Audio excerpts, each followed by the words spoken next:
Hey, everybody, it's Ryan. Thanks for downloading today's show. And just a reminder, as always, Wake Up War Chant is brought to you by our friends at For the Table, Madison Social, Central and Township, in the heart of College Town.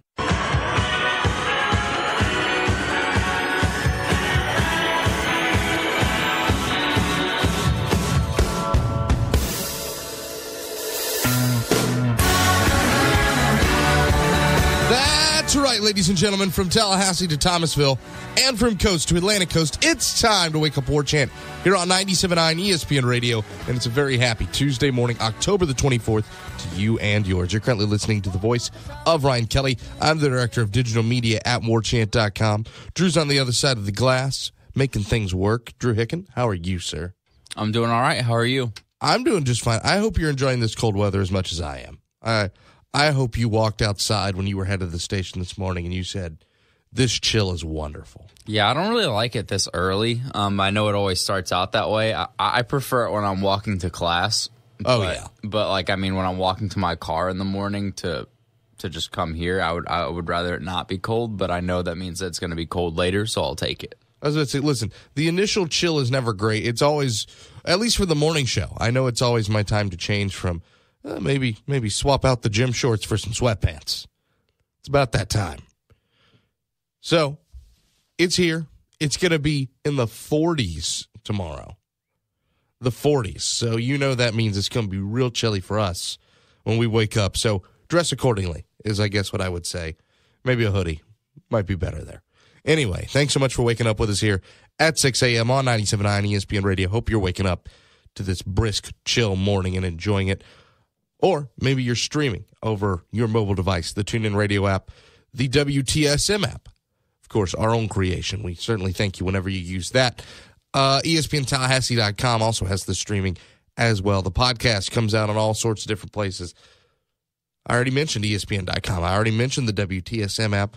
But how about iTunes and Podcast Republic and WarChantRadio.com? So many different places that you can find our show. And if you like the show, rate and subscribe.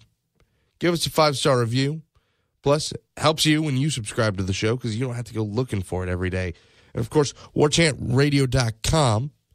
I already mentioned that's a place where you can find a podcast, but if you flip a couple of those words around, it turns into radio@warchant.com, and that's your email address for your comments, your questions, your concerns. And, of course, whenever we do the Renegade Express late in the week, that's where you can send your questions for that.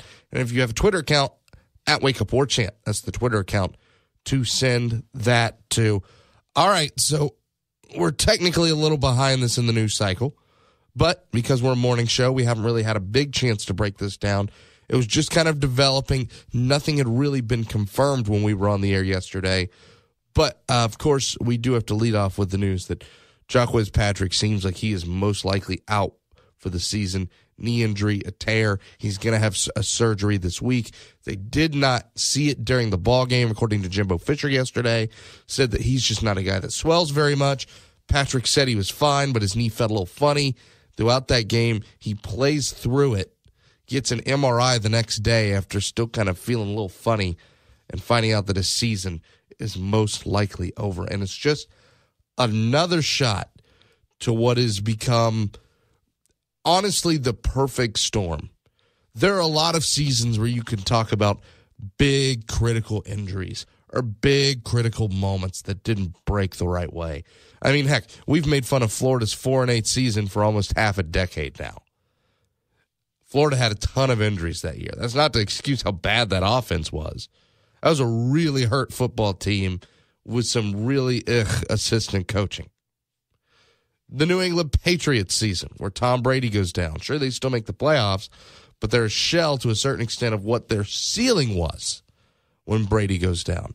When DeAndre Francois went down early in that first game, the team that immediately came to my mind was that 2009 Oklahoma squad. They came off that national championship loss to Florida. Opening game against BYU, they lose to Sam Bradford. He tries to give it a go against Texas. He gets hurt again. That's what this season kind of seemed like it was going to be at the beginning. This is this could very well be a 7-5-ish type squad, but they'll find their way. They'll get over it. But the problem for Florida State is, on and off the field, the hits have just kept coming. And I don't think I can think of Maybe you have one that comes to mind, Drew, but I can't think of a season where just in terms of the way you've lost games, the way the coaches have been criticized, and much of it fairly, the way the players have gotten injured, the way it seems like some players really, really care, and just a small handful don't. This just kind of seems like the perfect storm of a bad season. I mean, yeah, you hate to use that excuse, but I mean, it really does seem that way. Just from the injuries to like I said, the way that your schedule ended up working out with all of a sudden having, at least for now, 3 top 15 teams out of the first 4 games, and Wake Forest is no slouch either. I mean, they're a decent football team. Granted, you probably should have beat them a little bit better, but you know, when you're this banged up, I mean, you have two starting wide receivers out. You got Jacques out. You had Pugh out. You had Francois out, obviously. Dickerson's out for the season. You've lost 3 offensive linemen, I think, 2 or 3. It's just the hits just keep coming, and to a certain point, you want to say it's an excuse, but I will remind everybody that's kind of exactly how. Now this I said this yesterday. I feel like this season's different because everybody talks about the 4-8 Gators, like you already brought up. That's kind of exactly how their season went. They just started losing everyone. I'm pretty sure they started Skylar Morningweg, a quarterback, against us that year. So it's like, you know. But at the same time, this team's not losing football games like that team was. I mean, they lost 6 or 7 in a row, and most of them weren't particularly close, and they weren't against very good football teams. This team is finding new and creative ways to lose games every week, with the same ending being the defense has to give up the final score. It's just, how are we going to get to that point? This week being a fumble when it looked like you were going to win the game. Last week, or Miami being, you know, you score with 1:20 to go after scoring with 5-something to go, and both times your defense lets them go right down the field. So, you know, it really has kind of been what you feel like a perfect storm, even from the injuries to the scheduling to Hurricane Irma. I mean, I think that had a big impact. I saw a story the other day that said we were in on a guy recruit, and you know, recruiting's funny, but we were in on a guy, and all of a sudden he had commitment on his mind with Florida State, and then the hurricane season kind of let Clemson take the lead for him. But that's recruiting. I mean, that's what happens. Florida State's just been incredibly unlucky this year. But the issue is that you're in the situations to be unlucky. And now, granted, the injuries there's not much you can do about that. But the way you've lost football games is only because of how the situations you've put yourself in earlier in the games that lead to those points. And I think you're absolutely right. You kind of hit the nail right on the head when you said the difference between this team and some of those other teams. A couple of those games that Florida played in 2013, they just got blown out. Florida State, they just got blown out. Mizzou really handled that game, 36-17. Vandy ends up pulling away in the fourth quarter, 34-17. They played some close ones. Of course, the Georgia Southern game, the South Carolina game. They played Georgia very, very tough that year. Georgia jumped out to a big lead, and then they clawed all the way back. But the thing is, Florida State has had so many chances to win these games. At the end of the day, despite all the luck, and that's almost a testament to some of the guys who've been playing hard if they closed it. That's amazing to me how much that narrative shifts if Florida State just closes 3 ball games. The season that we're talking about right now, rather than still trying to find the floor.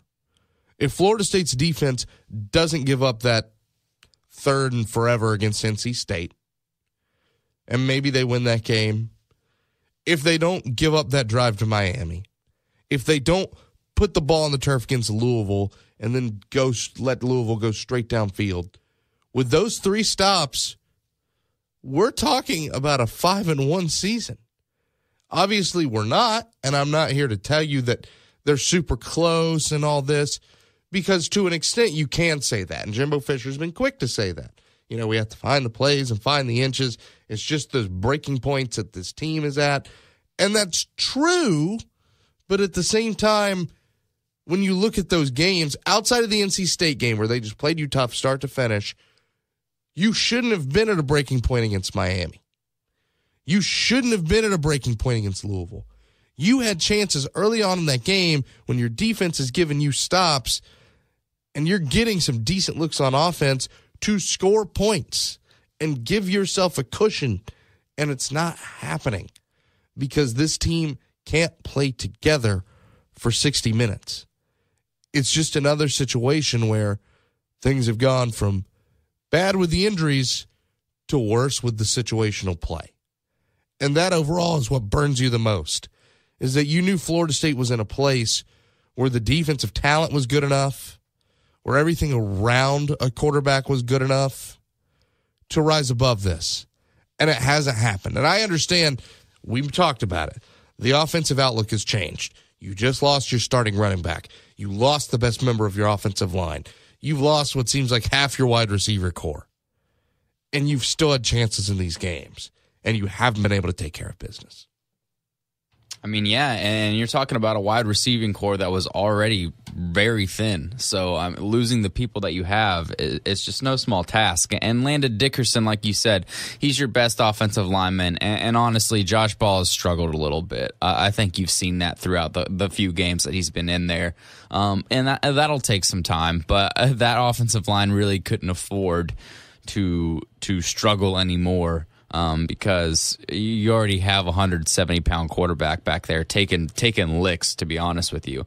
And it's just one of those things where you're right. I would go ahead and concede the NC State game as a loss just because the way that football game went. And I don't really know if our offense does go back down the field and score to go up 28-27. The way this season's gone, I can't say that they would even if they got that stop. But you're right. With Miami and Louisville, I mean, those are just games that shouldn't have been in that situation. More so, not as the way the game went, because at least Miami is a decent football team. I think Louisville's pretty average, pretty not good. To be honest, they're 7-5. They're Lamar Jackson and friends. They're nobody else. That defense is awful, and you really, to be honest, you had 7 offensive points with 14 minutes to go in the fourth quarter. That's insane. I don't care who's playing quarterback. I don't care who's out there. You have guys, you have athletes to put up more points than that because we watched Boston College obliterate that defense a week before. Now, like we've said, Boston College apparently is improved on offense, and they put up another 30-something points against Virginia. But at the end of the day, there's just no way that their offense is that much better than yours. They don't have dudes on that offense that are as athletic as you.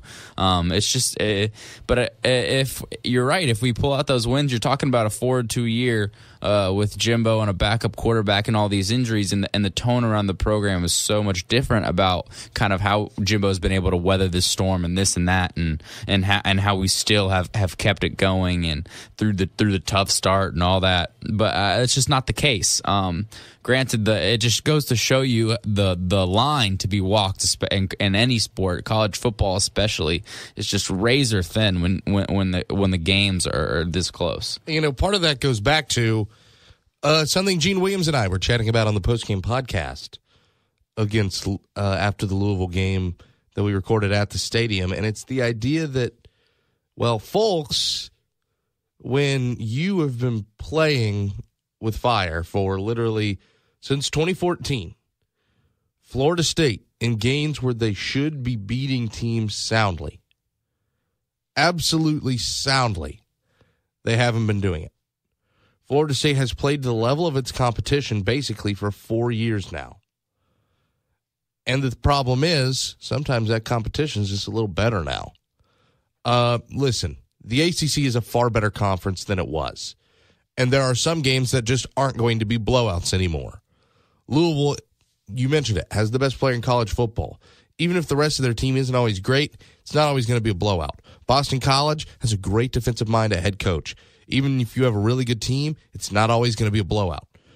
Wake Forest, sound at just about everywhere. It's not always going to be a blowout. But the problem is sometimes your talent's just got to shine through and it's got to be a blowout. There's just occasionally games where it's got to get ugly. You still have the power and the capacity to do that. You don't have to do it every game because the ACC today doesn't warrant every game. But every now and then it does warrant saying we are talent-wise, superior to the other team on the field. We're one of the most talented teams in the country. Let's work these guys. And Florida State has not done that. And the problem is, when you don't do that and you play to the level of your competition repeatedly, it not only becomes something you do, it becomes a part of the culture. It becomes a part of the mindset. It becomes a part of mentally, well, we'll play it close, but we'll pull it out. You pull it out till you don't. And I think we kind of learned that last year in 2016. And we learned that a little bit in 2015. The Georgia Tech game is a perfect example. At the time, it was just kind of forgiven because, listen, it's a rebuilding year. You know what? That Georgia Tech team stinks. But you knew that team was going to take a loss or two that it shouldn't have, and you weren't going to expect. Sure, fine, whatever. You're mad about it, but you kind of look past it. You move on to 2016. North Carolina. I don't care that the number 2 pick in the draft was at quarterback. You were a better team than that Tar Heel team. You hadn't lost at home in years, literally since 2012, and you blew that opportunity. And I think you look back at games like those, and then the game against Louisville, where things just got away from you, and I think somewhere along the way, this team lost the identity of, but we'll pull it out at the end. And that's a bigger problem than just playing to the level of your competition, because it proves, once again, just about anything in life, when you play with fire, you get burned. And Florida State lived dangerously for a very long time, and now it's come back to haunt them. We got to get you caught up, ladies and gentlemen. This is Why You're Sleeping. Hello. Good morning. Wake up. Wake up. Wake me up. Good morning. Good morning. What happened last night? Well, there is a new face of the NFC, especially with the Packers dealing with their Aaron Rodgers injury. Carson Wentz looks really good, and I will be the first to throw on him. I didn't think he'd be any good, but Philly looks like the best team in football right now. They're 6-1. They're only lost to that 5-2 Kansas City squad. Oh, and by the way, they beat Washington 34-24 last night. That Washington team to me just kind of seems like they are the textbook definition of solid. And that's kind of how I feel like they have been with Kirk Cousins and Jay Gruden. They've got some decent pieces. They've got some all right players. But that offensive line doesn't look great.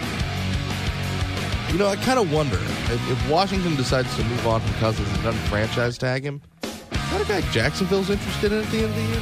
I think that Jacksonville would be a great spot for him. I think him or Alex Smith would be really good fits in Jacksonville. I personally would rather the Jaguars get somebody in free agency than I would see them draft a guy and then wait for him to develop for another 3 or 4 years. I just think Jaguars have a team that could go win now if they had a better guy in there, a proven winner. So I think that would be a great fit for him. All right, obviously there was no Major League Baseball last night. The World Series starts this evening. I can't wait for that one. But last night in the NBA, 97-86, that's the Sixers over Detroit in Detroit. Miami wins at home over the Hawks, 104-93. Houston drops one at home to the Memphis Grizzlies, 98-90. The Milwaukee Bucks over the Charlotte Hornets, 103-94. San Antonio beats Toronto, 101-97 at home. The Golden State Warriors defeat the Dallas Mavericks, 133-103 in Dallas. The Wizards go on the road and beat the Nuggets, 109-104. Phoenix Suns over the Sacramento Kings, 117-115. And then I'll switch gears a little bit to the National Hockey League. And I can tell you there that it was... Hold on a second, folks. Here it is. Just 2 scores last night. Toronto defeats the Los Angeles Kings 3-2. And finally, the San Jose Sharks go into the Garden and beat the New York Rangers 4-1. When we come back, we're taking some of Jimbo Fisher's words from yesterday. We're taking the good, the bad, and the ugly. We're breaking it down and duly quoted right here on Wake Up War Chant 97.9 ESPN Radio.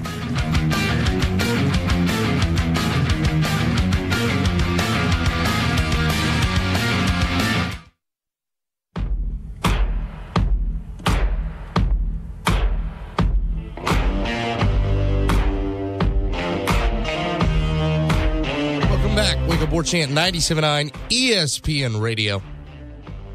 Brought to you by your friends at For the Table, Madison Social, Central Township, all there in the heart of College Town. And by the way, of course, it's Tuesday.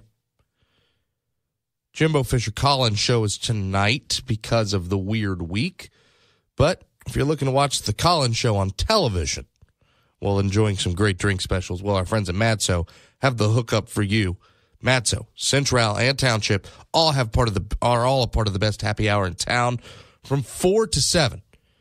Same great deal, 3 great different locations. If you're looking for a place to go wet your whistle, you can go with any of our friends at For the Table. Front page of 4chant.com now. I mentioned yesterday we got to get Ira on the show soon because he's got a really good story talking about Jimbo Fisher and his vow to evaluate the program and look at it top to bottom.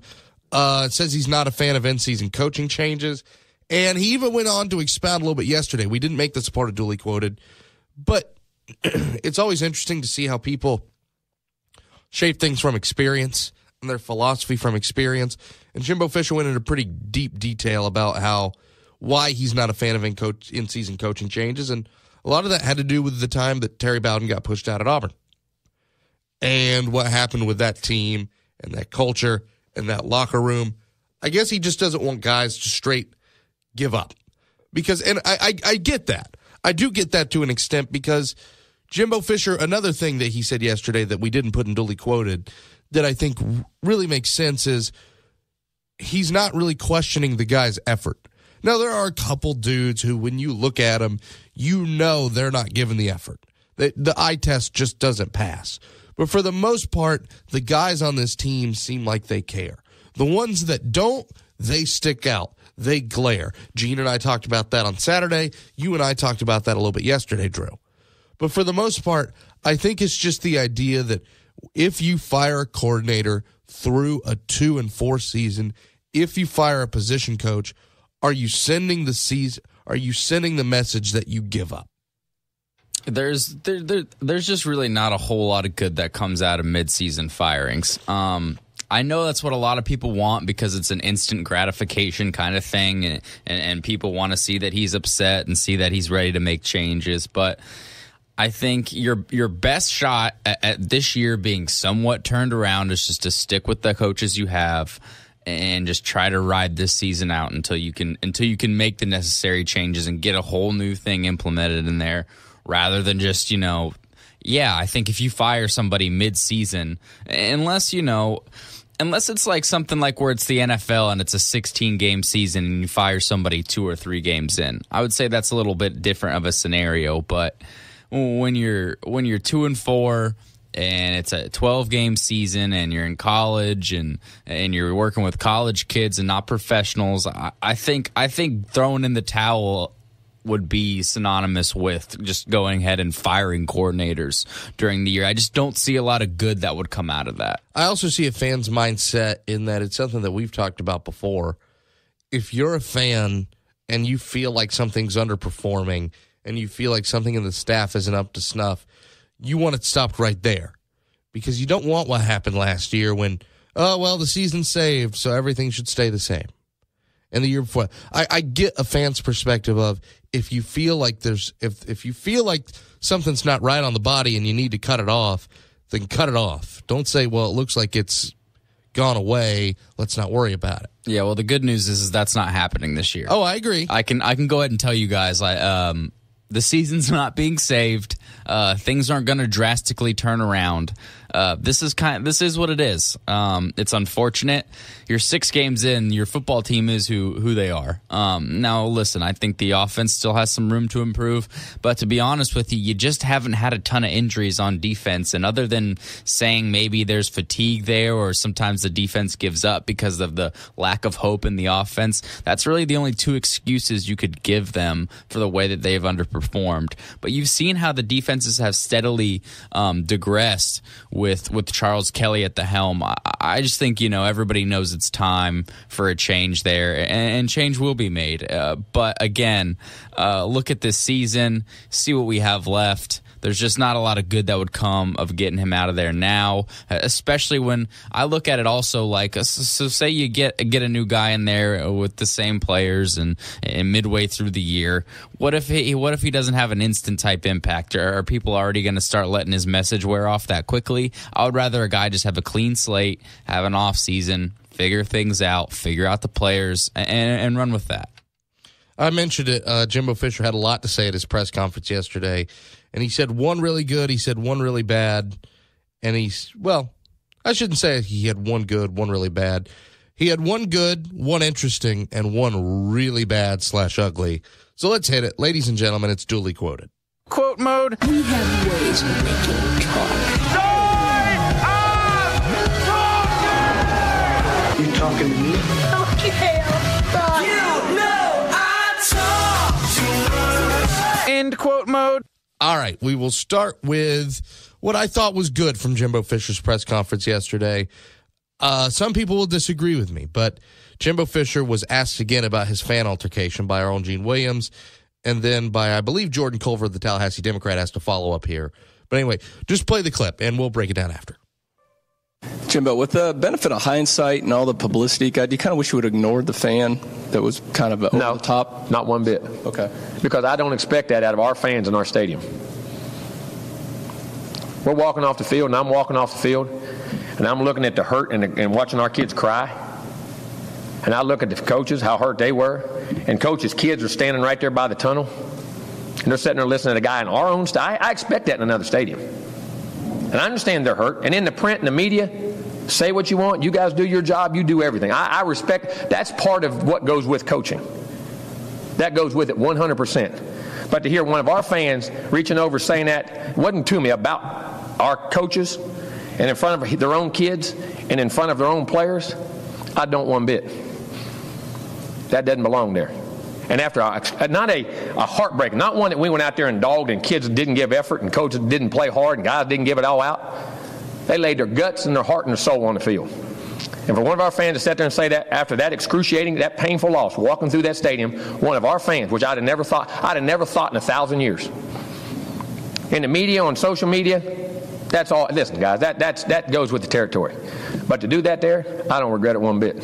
Sticking with that fan, why do you think a fan would spend his money, come to Doak, and then yell at the home team? Because he loves it. Because it's passionate and it means a lot to him. Listen, I understand fans' passion. I have no problem with that. I mean, because he loves Florida State too. He was just showing it in a different way that I didn't think was appropriate at that particular time. You know what I'm saying? I have no ill will toward him, but that time to say it in front of our coaches, their families, and their players, and then one of our fans, I wish it wouldn't happen there, especially at that time. But at the same time, he loves Florida State. I'm sure he does. I didn't expect it, at that time. And if we get it all the time, stuff we get in opposing stadiums, that's nothing. I think that's where, that's what shocks you a little bit. You know what I mean? I think he nailed it there because he had his cake and ate it too. Because when you say something, when you heckle one of your own fans who's heckling you, you put yourself in the situation to where if you just completely straight up apologize to the fan and, he did nothing wrong, I was in the wrong, then it looks like you're being soft. Then it looks like you're not protecting your team. But on the other hand, if you go out and attack a fan, you're attacking the fan base. I feel like he did a very good job. This is just a PR move in general of having his cake and eating it here too in terms of what he said was wrong. I had every right to stop that, but he's only doing it because he cares. That was very well done. I applaud that. I think it was good. I also think for him to say that he is just shocked that comes out of a stadium, our stadium, by our own fans. Man, Jimbo, I wish somehow, some way you could sit in the stands of our football game for just one time. I mean, look, I completely understand where he's coming from. And, if he was in a different position, I would understand completely with the move that he made. But he's the head coach of Florida State. You just can't do it. That fan is completely out of line. But to say that you're shocked by one of your own fans saying something like that when you're 2-4 and everybody thought this was a playoff team regardless of the injuries, I don't really buy that. I mean, I guarantee you he's heard worse. But again, I say that to say this. I totally understand where he's coming from. Jimbo Fisher is a human being, and he was, like he said, heartbreaking loss, a lot of passion from both sides. I think it was just a little lapse in judgment. I think maybe he should have, I can't say that. I guess he should have regretted it, but maybe a tad bit more remorse. But I think you're right. I think he did a good enough job, just because at the end of the day, you want to show your players that you have their back, and I think they appreciate that. And really, that's all he really cares about. It's about the team. It's about him and his coaching staff, and them feeling like a family. And from Jimbo, honestly, it's good not to get the generic answer and hear how he really feels on the situation. So for that, I do applaud him. But to hear that he was shocked by that, I don't think he was really shocked by it. I think he was just more frustrated and upset that a kid took the time to do that at that moment. I think he's more frustrated that someone would say it directly to him. I don't think he'd be shocked if he sat in the student section and heard, Charles Kelly's an idiot, Rick Trickett needs to retire. If he heard something like that, Jimbo's play calling stupid. I don't think he'd be shocked. But I think the idea that someone actually went and said it to him, I think this official, hey, the honeymoon's kind of over at the moment, is just kind of what's said in there more than anything. Yeah, I just I think for the fan, again, assuming watching the video and everything that he was probably also intoxicated. Oh yeah, I don't think that I don't think when people do that a lot of the time, they ever expect the other person to respond, because I think people, again, we've had this conversation, people forget that Jimbo Fisher and all of these kids, by the way, they're kids, a lot of them are 18, 17 years old, they forget that they read these things, they hear these things, and it is like Jimbo said, it's part of the deal. It comes with the territory. But at the end of the day, you can't really just scream stuff like that to another man and never expect him to respond. Obviously, he shouldn't have, but it happens. That was the really good thing I thought Jimbo Fisher said. The interesting and the unique thing about this season now is the youth on this team, and especially in places you didn't expect to have it. Jimbo Fisher got asked about that yesterday. It's not playing? All right. Here's the thing. He was asked about James Blackman. He was asked about Jacques Patrick. Close out a Chrome over there on that guy, and that guy should end up playing on for you. But when you're asked about those two dudes and situations where you were expected to have the most experience on your offense, your returning quarterback, your bruising running back, who, by the way, was really starting to turn it on over the last couple weeks, and now true freshman Cam Akers, true freshman James Blackman. Here's what Jimbo Fisher had to say. Jim, I know you probably weren't expecting this season, but it's been a few weeks that now you're relying on a true freshman quarterback and a true freshman running back. Mm-hmm. How do you kind of navigate seeing the potential and kind of dealing with maybe, some freshman frustrations and things like that? You do, and because and then the things you have to you think you have to be successful in the game, and that's part of it. And you got to explain it to him. That's like James and I. We have a tremendous relationship. He loves. I mean, we have interaction on the field. It looks like we're just, hey, you got to do this. Yeah. And he has the same kind of passions I do. That's why it's fun to coach him. But you have to understand, again, it's always not what you want to do. It's what you can do. And where they are in their development that allows them to make certain plays, and you got to pick your moments to do things. And as they grow, it's going to expand out there. There's a lot of things. People say, well, go no huddle. Well, how many plays? Now increase it 90 plays. That he has to make 90 decisions instead of 60. You know what I'm saying? I mean, it all sounds good in general. I'm just using that for an example. But there's things you'd like to do, but their development doesn't allow that. Just like a child, you want them to do algebra. Well, when they're 10 years old, they ain't doing algebra. You know what I'm saying? I mean, they're doing math and they're subtracting, adding, and dividing. You know what I'm saying? I mean, but there's still enough of that and talent enough to make plays. You just got to pick out how you do it and who you use to do it. And that's one of the key things and components. And that's the thing I think it makes it. We feel so bad because we're right there on the cusp of those young guys being able to handle all this, and we just got to get them to make that one play at the right moment. Now, I do disagree with him somewhat on the tempo. I feel like if you go up tempo, you're forcing a guy to not overthink it. And you're forcing a guy to make quick decisions instead of oh gosh, what do I do now? Where do I make this check? What do I do with it? I disagree on that premise, but on the other end, I do agree with Jimbo Fisher that now this season more than anything becomes about youth and it becomes about the future. Whether you like it or not, that loss in Louisville really put the nail in the coffin, especially after Jacques Patrick goes down. This season is now about two things. A, trying to keep your bowl season alive, and B, investing in guys for the future of the program. Yeah, for me, listen, I've crucified the tempo as much as anybody because it's frustrating to watch, and typically speaking, it's just not successful when it goes with offenses. It just doesn't work well. But when he says it in the way of, I just want to keep my young quarterback from having to make more decisions, I get what you're saying, keeping things going fast, and Blackman has seemed to handle that somewhat well.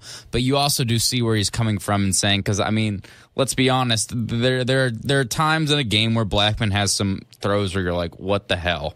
Granted, that's with a lot of quarterbacks, but sometimes he throws the ball not even remotely close to a guy. So if he wants to keep that to a minimum, I understand. I just wish he wouldn't go so extreme with it. It doesn't have to be as big as from 60 to 90 plays. It can be something from 60 to 70, 60 to 75. I think you see the success in the fourth quarter when he says you got to pick and choose your times. I wish he would pick and choose his times a little bit more spread out in a football game, especially when we have a lot of chances early to go get points on the board so we don't put our defense in those situations late. I think that's something I would rather see. And the ugly, I'm not even going to front this. Jimbo Fisher somehow yesterday ended up talking about facilities on a 2-4 football team. Here you go.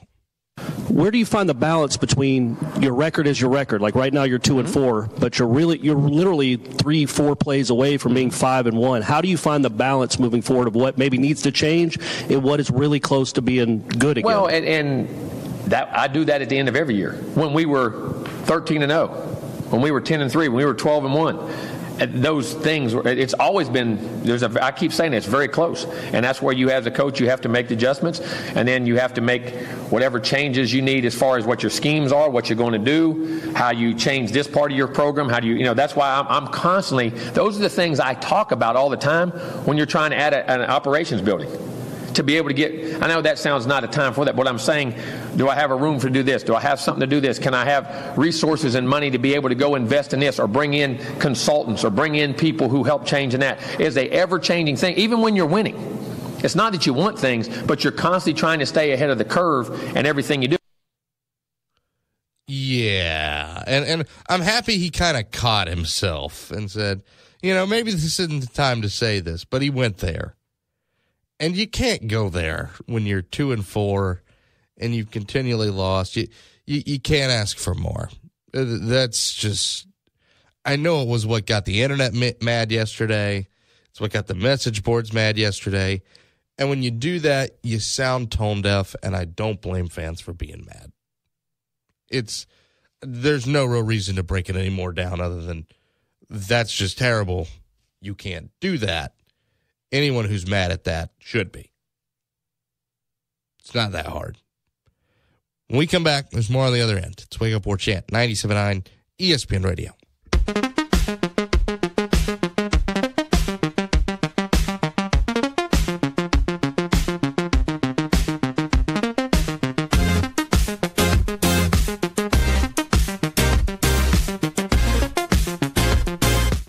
Yes, Florida State just landed a 5-star commitment. I don't see that anywhere online. How did you get that news so fast? I'm on the new warchant.com app. I get news updates and scores pushed to my phone instantly. How much does it cost? It's free. Just go to iTunes or the Google Play Store, type in Warchant, and install it on your phone. That's it. A free app that keeps me constantly up to date on Florida State sports and recruiting? Wow, that makes it incredibly easy to follow my Seminoles and never miss out. With the app, you'll also get quick access to all the stories and features on Warchant, including the ever-popular message boards that feature thousands of fans talking about the Noles.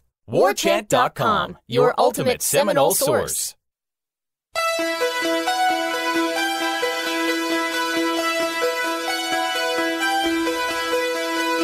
Well, you can file this news under duh on Wake Up War Chant 97.9 ESPN Radio.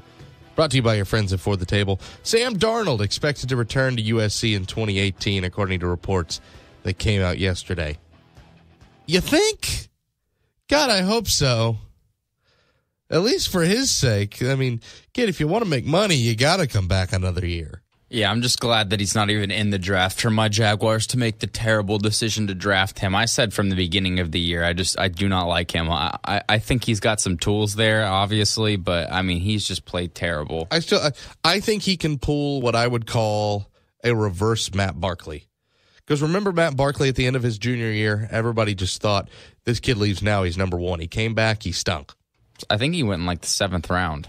Yeah. He went late. Matt Barkley late. did not go high in that NFL draft. But I don't know, man. I mean, I think everybody really just jumped the gun with him. I think he had one good half season. I'll believe it when I see it more consistently from him. Just from what I've seen this year, I get he's got a little bit of that gunslinger mentality, and he's had a lot of unfortunate interceptions, but he just really has not played well. So we talked about coach criticism a little bit earlier, of course, with Jimbo Fisher and his altercation. Jim McElwain walks into his press conference yesterday and says him, his family, his coaching staff, and his players have been subjected to death threats by unknown individuals. And then the Florida UAA, the University Athletic Association, sends out this statement later, quote, the University Athletic Association takes the safety of our student athletes, coaches, staff, and families very seriously. Our administration met with Coach McElwain this afternoon, and he offered no additional details. Yeah, I heard what he said. I kind of took it in a different context. I kind of feel like he was just talking in general. I think that's what happened. I think, listen, he has a knack for being dramatic and for, saying things like that. Granted, if that is the case, if he actually is getting death threats, then shame on that fan base or whoever is sending them to him, because that's just ridiculous. It's college football, and I feel for him. But I think I wouldn't be shocked to hear him come out and say like, "Hey, I wasn't talking about me." Me personally, I was just talking about in general around college football, how, because he brought up several times about, this is how things are right now. This is kind of the climate that he's dealing with. So I kind of took it in a different context. I guess we'll see with his next press conference. I assume that at some point he'll have to either just never talk about it again or address it. Yeah, I'm with you. It's a flair for the dramatic, but at the end of the day, I guarantee you, if you go through Florida players' mentions and McElwain's mentions throughout the last month, you're going to find somebody who says, go die. You're going to. And you can do it for every single program. And the thing is, it's crazy. And people are crazy. And people say crazy things on the internet. So I don't blame Jim McElwain for saying it. No, I'm somewhat with you here. You knew he was going to be a little over-exaggeratory, but I also don't blame the university for stepping in and saying, well, Haas, if you're getting actual threats and someone saying, I know where you live, blah, blah, blah, you got to give us some details. Well, I mean, it looks bad for them, so obviously they're going to come in and say something to clear it up a little. I think that's what they were trying to do, is just saying, hey, look, he wasn't talking about us in general. He just meant, Anyway, we're putting a bow on this thing after this. It's Wake Up War Chant, 97.9 ESPN Radio.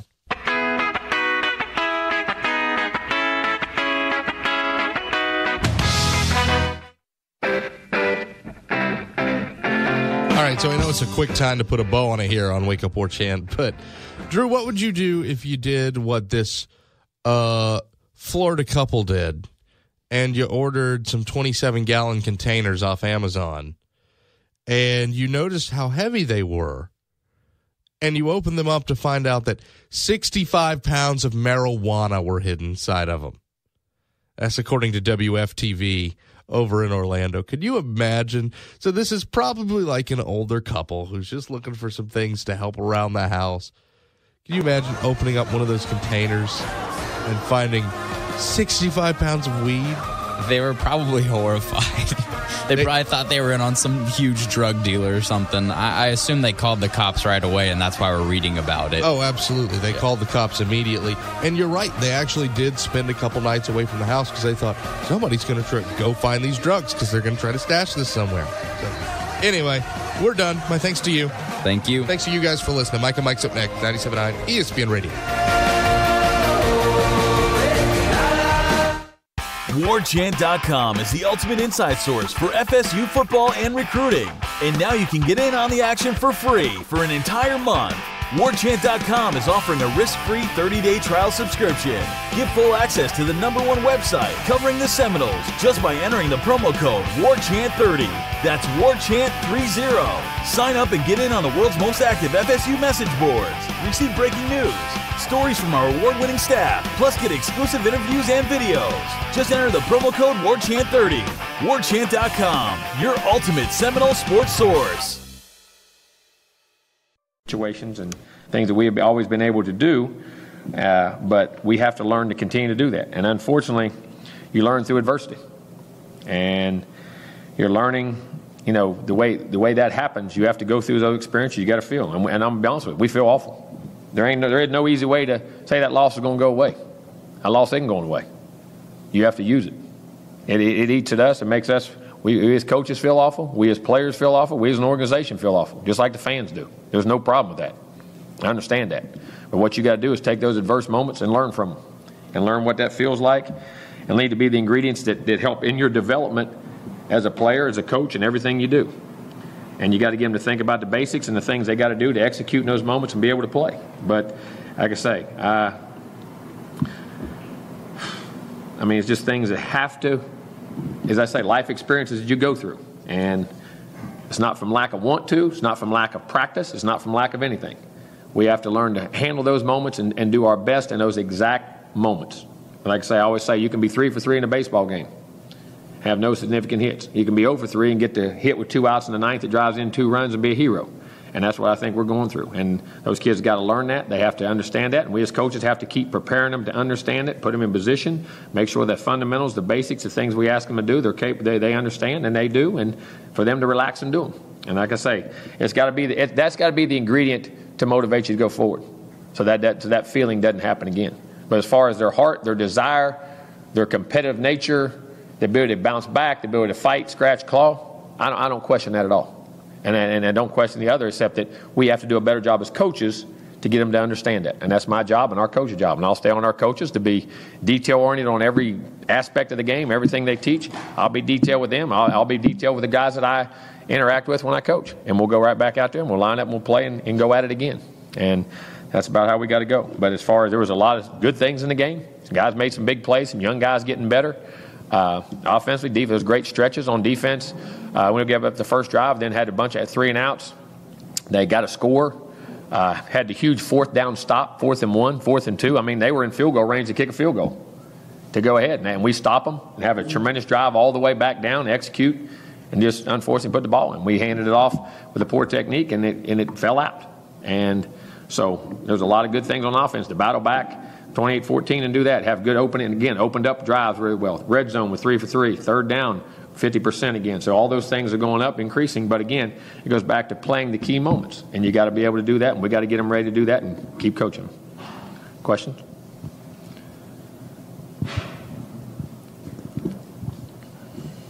Jimbo, you said on Saturday that you've got to get your coaches to coach them better, and you're going to look at every detail of what you're doing. Do you still feel confident that your coaches can put your players in the best position to win? No doubt. I think we're in position to win.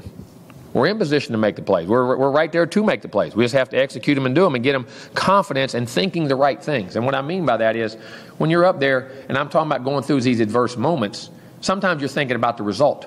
Man, I want to make a play here. I want to get a stop here. I want to guard the guy. No, you got to think about, how am I going to guard the guy? How am I going to block the guy? How am I going to throw the ball? How am I going to hand it off? It's the details and the fundamentals. But I know that sounds crazy, but it's that you get outcome-oriented instead of process-oriented in the biggest moments. Because you want to win. You say, man, I want this. I want to do it so hard. Then all of a sudden, sometimes you forget one little fundamental that lets a guy beat you in a block or get open on you or jam you at the line of scrimmage, or you look at the wrong thing as a quarterback just for a second. What you got to think of is get them to understand how to think of the fundamental things in those big key moments, and we keep putting those situations out there. Jimbo, when you staying on that subject, when you evaluate this program at the end of the year and this team, where do you find the balance between your record is your record? Like right now you're 2-4, but you're literally 3-4 plays away from being 5-1. How do you find the balance moving forward of what maybe needs to change and what is really close to being good again? Well, and that I do that at the end of every year. When we were 13-0, when we were 10-3, when we were 12-1, those things, it's always been, I keep saying it's very close. And that's where you as a coach, you have to make the adjustments. And then you have to make whatever changes you need as far as what your schemes are, what you're going to do, how you change this part of your program, how do you that's why I'm constantly, those are the things I talk about all the time when you're trying to add an operations building.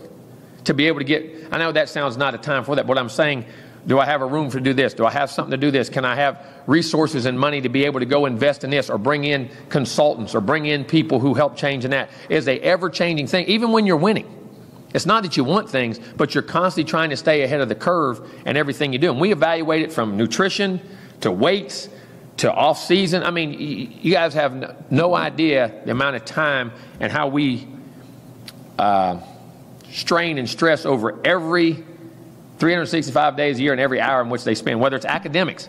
How much time in study hall? How can we make study hall more efficient? How can we make school more efficient? How can we do this to take less stress? I mean, whether it's taking stress off the kids, whether it's doing this. I mean, that whole process is what we have to do, and we do it every year, and that's something you constantly have to do. And that's why I constantly ask for different things, money, resources, the things you have to have, because if you're not doing that, even when you're 13-0, a lot of behind-the-scenes things, it hurts. And sometimes you have resources to do it, sometimes you don't.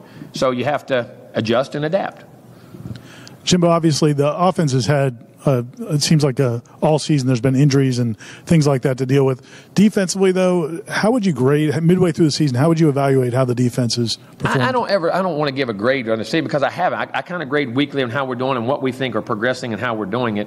I mean, we've had some huge moments. But again, we've had those moments where we haven't had the critical plays at the critical moments. I mean, on offense or defense, you know what I'm saying? And that's the thing where I see us, the biggest things we have to improve is understanding those, like you said, 3 or 4 or 5 plays away, making those. Because for the 7 years we've been here, we've made those plays. We have made them. And why we're not making them, and understanding how to get those kids to think the right way. Like I said, not thinking, but sometimes when you're at a place that has success, where you think, we're going to win it. We always do. Or I want to win, or it's pressure on me. I want to win it so bad. You know what I'm saying? They want to win it so bad. Or as coach, but get them to think, okay, this is the play. We're going to win or lose based off what I do, and this is what I got to think to make that work. And I think that's the thing where I think the big evaluation is, Ira. You know what I mean? I'm not grading the defense at midpoint. I think that's the biggest thing I see right now is our issue from not having a really successful season right now to what we're doing right now. And then with Jacques Patrick's injury, if you could talk more about that, did it happen Saturday? It happened in the game. It happened in the game. Jacques his body does not swell. Usually when you get a guy what he did tore cartilage in his knee. Okay, usually when guys do that, it swells up or an ankle. Jacques, even when he used to have swollen ankle injuries, he would never swell. His body didn't swell. You know what I'm saying? So he said, "My knee just feels funny, but I'm all right." And he played. He played on it. And then a couple times he'd come out and say, "Boy, my knee just for a second. Give me a second." You know, sometimes like you strain it or stress it, which in football, things like that happen all the time. And then we said and even on Sunday, he was limping, but he was okay. And we said, let's get an MRI on this I always tell Jake to do that all the time. And then he saw that it was torn. And then on that note, obviously you guys have a lot of running backs, but could you talk about moving on without him, especially his leadership and then also his leadership, just his overall knowledge. And what y'all don't understand, I say that backs, tight ends, all those guys that interact with chipping on pass protections, how to know on a certain blitz, and guys, when you can, all right, I got to help which lineman I'm helping. I get certain looks. Okay, I'm going to help that lineman on that blitz. Well, if I do that, I can't, knowing how to help that guy. I mean, a lot of knowledge and experience from him, not just running. Now, the way he's running the football, he's doing a great job. Running with power, catching the ball, but blocking, chipping, all the little nuances that kind of go unnoticed, but as a football coach you love. I mean, that's a big thing you got to replace for him. And that's why I was so happy, and I've been bragging on him so much. Not just the results of the runs, which we all see. It's the team aspect, and then him being a team leader and all the things that he's been doing. That hurts for me. Like I say, he broke down crying, and I about did do it with him. I mean, it hurt me to have him do it because it means everything to him. And it finally, all the little things were clicking for him. You know what I'm saying? And it's a shame. It really is. Kind of on that note, though, Jacques definitely seems like the kind of guy he's still going to be involved. No doubt. He's first thing, help the other guys get ready. You know what I'm saying? He's a tremendous kid. And sticking with that, Cam Akers, you know what you have with him, I guess. What does the running back rotation look like? Who are guys you kind of look at we'll see. We'll get Cam going, and that's why that's going to be the role for Cam. I mean, because even we talk about Cam. Dalvin wasn't even running the ball as much now. You know what I'm saying? And Cam's been forced in that role, and he's done a good job. But now he's got to do all those little nuances that really make a difference in your offense, and that's going to be another role that's put up on him he'll have to do. But, Amir Rasul, who has played as much, but has played, I've been outstanding on in camp. Ryan Green's done that, and Kalen LeBourne has done a good job in practice, keep coming on. Of course, you got Zacondre in that group. And Vickers we can use off and on as a one-back, two-back guy in that group. So, Amir, Ryan Green, those guys will all get back into the mix. And are in the mix, but they'll get more time. Jimbo, is there a timetable for Jacques as far as recovery and when he comes? I don't. I won't be able to know till they do the surgery. This week. It'll be this week. They're working on all that right now. All right, we'll go to the phone. Matt, you can go ahead.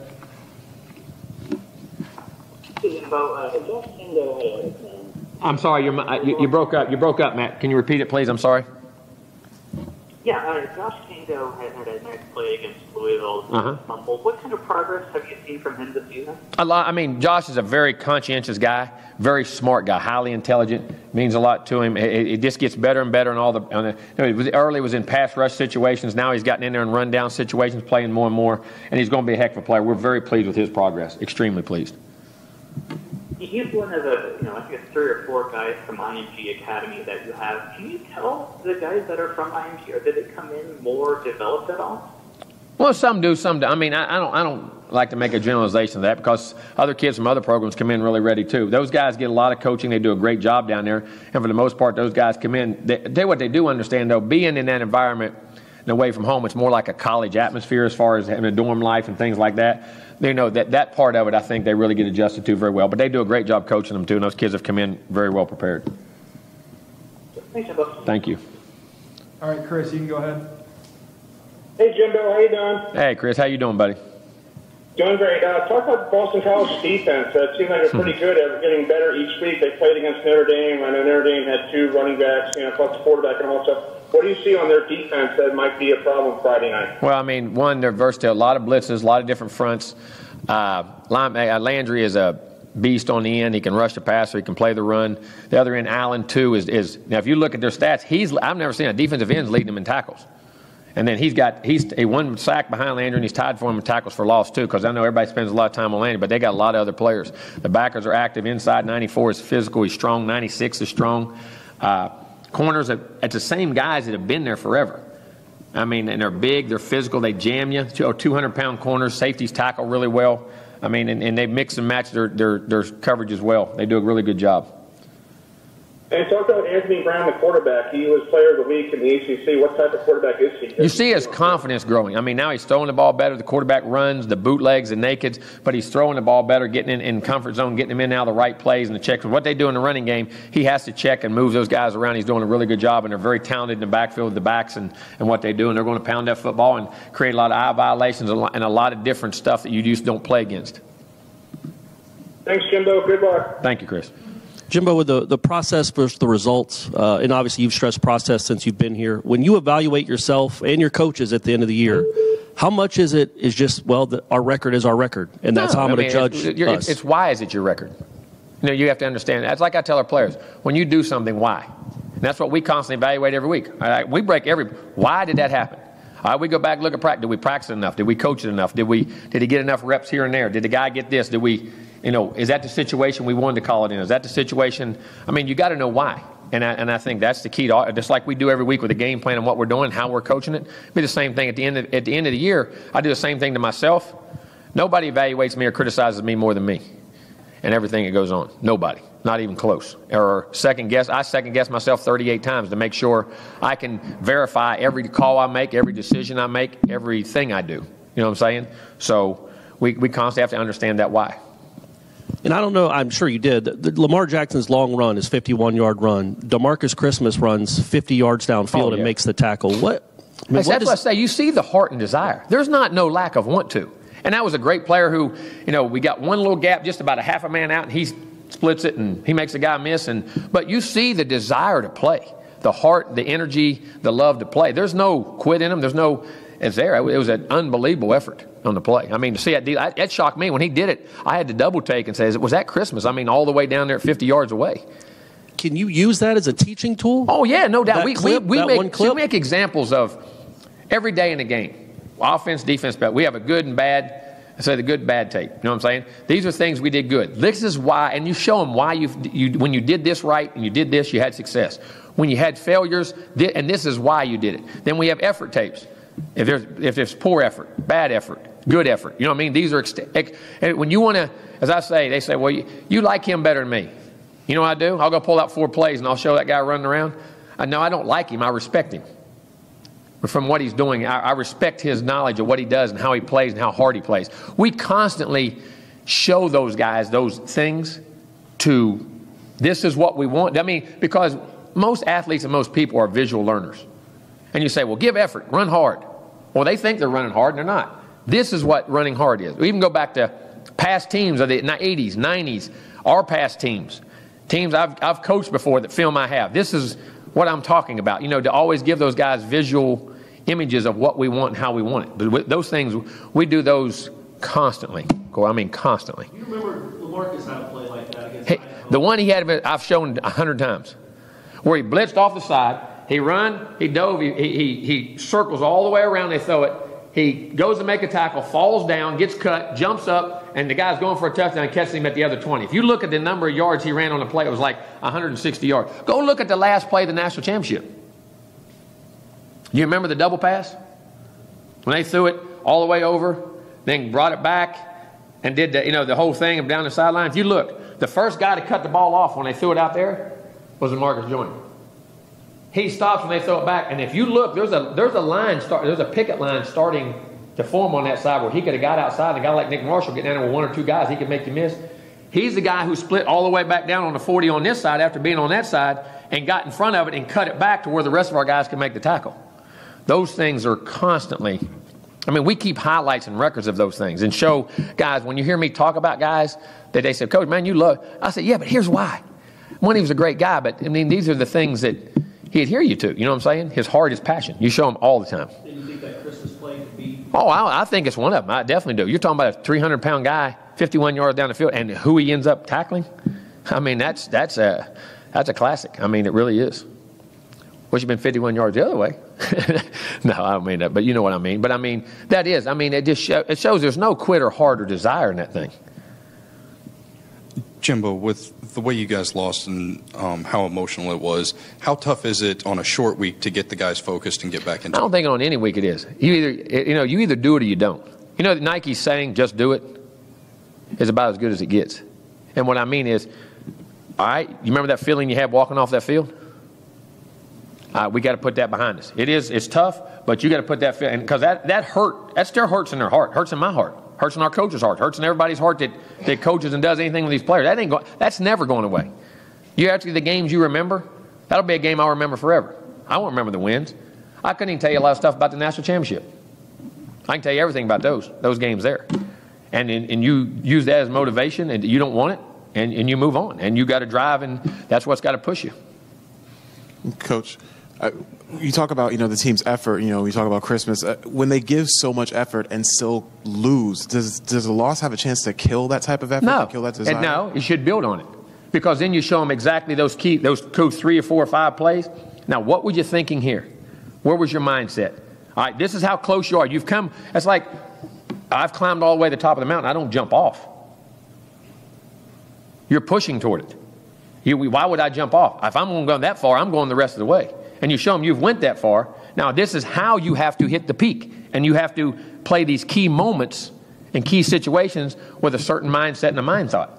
And you teach from it. And as a coach, those are challenging, yes. Because as a human nature, man, your first human nature is, man, why? But then you look back, that's not who you are. That's not what the spear on your helmet stands for. That's not what you want to represent. That's not, and you got 2 choices. You either fight or you lay down. I'm not going to lay down. Jimbo, with the benefit of hindsight and all the publicity, do you kind of wish you would have ignored the fan that was kind of over the top? Not one bit. Okay. Because I don't expect that out of our fans in our stadium. We're walking off the field, and I'm walking off the field, and I'm looking at the hurt and watching our kids cry. And I look at the coaches, how hurt they were. And coaches' kids are standing right there by the tunnel. And they're sitting there listening to a guy in our own stadium. I expect that in another stadium. And I understand they're hurt. And in the print and the media, Say what you want. You guys do your job. You do everything. I respect. That's part of what goes with coaching. That goes with it 100%. But to hear one of our fans reaching over saying that wasn't to me about our coaches and in front of their own kids and in front of their own players, I don't one bit. That doesn't belong there. And after not a heartbreak, not one that we went out there and dogged and kids didn't give effort and coaches didn't play hard and guys didn't give it all out. They laid their guts and their heart and their soul on the field. And for one of our fans to sit there and say that after that excruciating, that painful loss, walking through that stadium, one of our fans, which I'd have never thought in 1,000 years. In the media, on social media, that's all. Listen, guys, that goes with the territory. But to do that there, I don't regret it one bit. And any update on Keith Gavin's rehab? How's he coming along, Coach? Just more. He just time. It'll be a little while probably. Just kind of piggybacking off of that, why do you have the right coaches in place? Why is there not a need for a coaching change to facilitate things because you're so close already? We're coaching a season. Our coaches they're right there 3 plays away. We got to teach them how to do it. They have done it before. We'll continue to do it the rest of the year. Have total confidence in our coaches and what they can do and the situation we put them in. We got to learn to coach 3 to 5 plays better and get them to understand how to play them better. Jimbo, a lot of people ask us that about you making changes in the middle of the season. Have you ever been on a staff that made changes in the middle of the season? What would even be a positive? I watched, and Terry Bowden walked out and quit. At Auburn, and it fell apart. Coaches, players. They forced. I say walked out. They forced him out of the hand and did it, and it wasn't a good thing for players, coaches, or anybody involved. That was the only time ever. And after the game, James has played so well in fourth quarters, and he played well in that fourth quarter. How much did he blame himself for that play? He totally does. Because he put the ball on the far pad. That same play, we had run 3 of the last 8 plays and had gashes on. He was handing it off. He just put the ball in too far, and when he come back, both guys, one clamped on the ball, and when he did, he clamped on his arm, and when he pulled it out, he caught his arm, and it disrupted the ball. It was just a simple handing the ball off and running, and he does. Totally. It matters to him. And you know what? I don't mean this in a rude way to him. He'll remember that forever. That's a learning experience. I had 1 or 2 of those when I played, and I still to this day. And then when you're a great player and it matters like you do in the situation and care like he does, it will hurt him. I didn't, wish it wouldn't, but at the same time, those are burdens you have to carry as an athlete. You see the commercial with Michael Jordan all the time.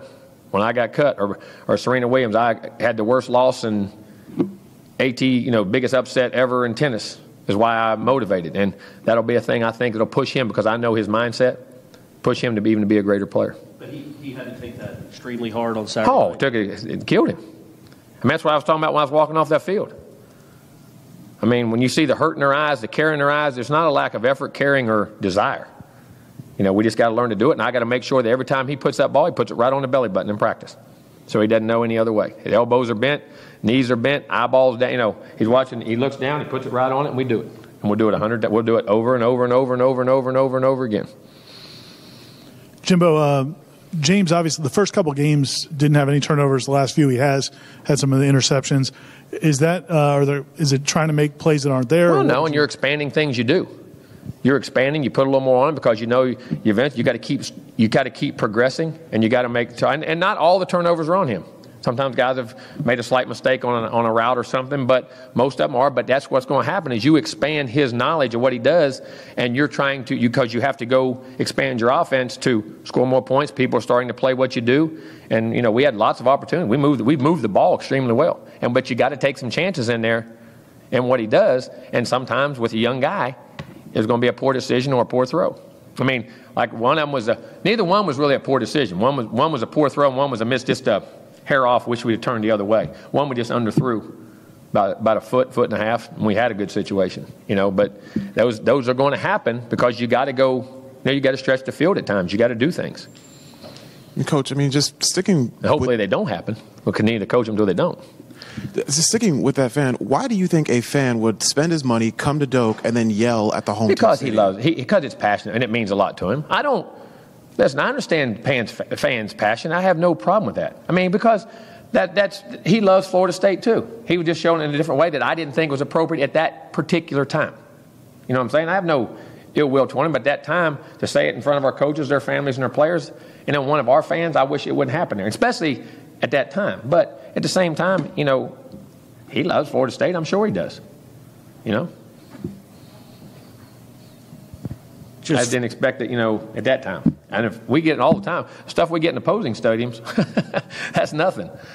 I think that's where, that's what shocks you a little bit. You know what I mean? But I understand the frustration. Just dovetailing off Jordan there, did the administration or anybody have a talk with you about what happened on Saturday? About what? About the interaction with the fan? They knew it happened. I told them it happened. They saw it. Okay. And also, at 2-4, you were on staff the last time the program 2009. Yeah, 2009. Just how much does the bowl streak and trying to keep that up and everything? Don't worry about that. You understand that, and you're just, again, that's like wanting to win the play, wanting to win, and not executing the play. We understand that's out there and all that's good, but what we have to do to get there is stay in the moment now.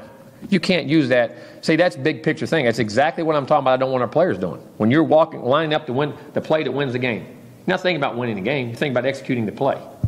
That's all you think about. And right now, if we want to go to a bowl game, what we got to do is execute this week's practice so we can play well against Boston College and play well against Syracuse and play well against Clemson and play well against Delaware State. It does no good to think about it. Jim, I know you probably weren't expecting this season, but it's been a few weeks that now you're relying on a true freshman quarterback and a true freshman running back. How do you kind of navigate seeing the potential and kind of dealing with some freshman frustrations and things like that? Well, you do, and because and then the things you have to have you think you have to be successful in the game, and that's part of it. And you got to explain it to him. That's like James and I. We have a tremendous relationship. He loves. I mean, we have interaction on the field. Looks like we're just, hey, you got to do this, yeah, and he has the same kind of passions I do. That's why it's fun to coach him.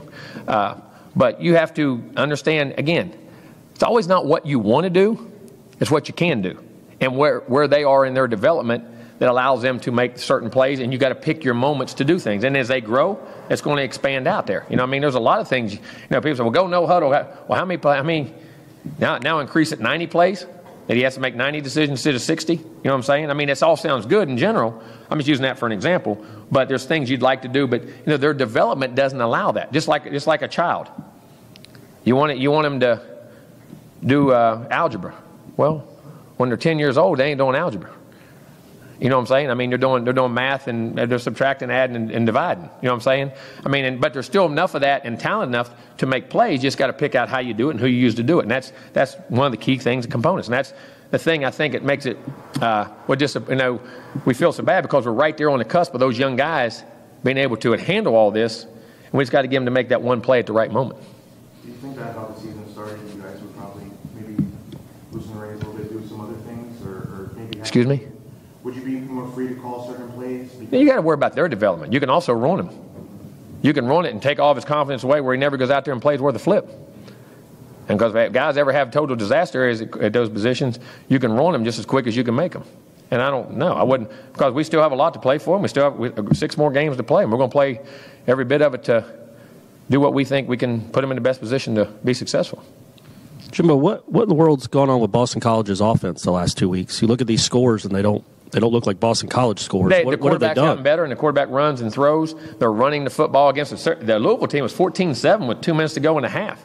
You know what I mean? And they broke a run. And in the second half, they got control and got some confidence. They've got confidence, got over that hump, you know what I'm saying, and made plays and done well. And then this week, they played on the road at Virginia and did very well. That's the thing. They played both those games on the road. And they weren't even home games. And but they're running the football. The quarterback's doing a much better job, I think, man. He's just making good decisions, good throws. He's growing up, getting better. He's athletic, hard to get on the ground. The backs, you got to respect. And then I say the diversity they create with all the, 2 tights, 3 tights, and all that stuff and what they do. And they've done a really good job. Jim, are you getting the effort you want out of Tavares McFadden? The reason I ask is the last 3 games, I think he's got 3 total tackles, and I know that can be deceptive, but I just wonder. That corner can be. They didn't think he played poorly in the game. I mean, and when you're a cover guy and you're the backside guy and you're poaching, a lot of times you're in a lot of man coverage. So when you're in man coverage, you can't come off and go make tackles. If you're in zone, you can. You know what I'm saying? And but he's playing solid football. He's playing solid football. I tell you what, he did a heck of a job catching punts the other day. I mean, you see him now running through this, I call running through the smoke. When those guys are getting there, getting used to getting those balls. I thought he did a real good job of fielding all the balls the other day in the game, too. Did a really good job. And saved one of them on a bounce that hit way on the side and then got us back out, saved us 10 or 12 yards. Did a real good job saving a lot of yards, which helped calling plays getting out of there. It looked Saturday on the sidelines, you guys were using the poster cards to get some of the play calls in. Just what led to they had the red, green. They were just blocking signals. Okay. Never mind then. Well, now we know. Now you know. Jimbo, you made the comment after the game Saturday that sometimes it never comes for a team. Or you said that you can work and work and work, and sometimes the inches never come, but you have to keep working. Mm-hmm. Or you don't know when they're coming. Or you don't know when they're. Could you talk the adversity this team's gone through and what they're going through now? Are you confident that these guys it's going to be a rewarding experience for them no matter what happens this season? I do, because they're going to grow. Because I think they will get it, because I see, like you said, the Christmas play. The other play. I mean, you see guys laying their heart and souls on the line. When you walk off the field, you're not laughing, joking. I mean, the hurt in their eyes, the crying, the tears, I mean, it's there. We just got to continually show them how to do it. And it's that close, and that's how quick it can go away. I mean, it can, not understand those little, that line is very fine. You got to, and they believe in us, and again, how they practice and their attitude, I definitely think they will get there. I really do.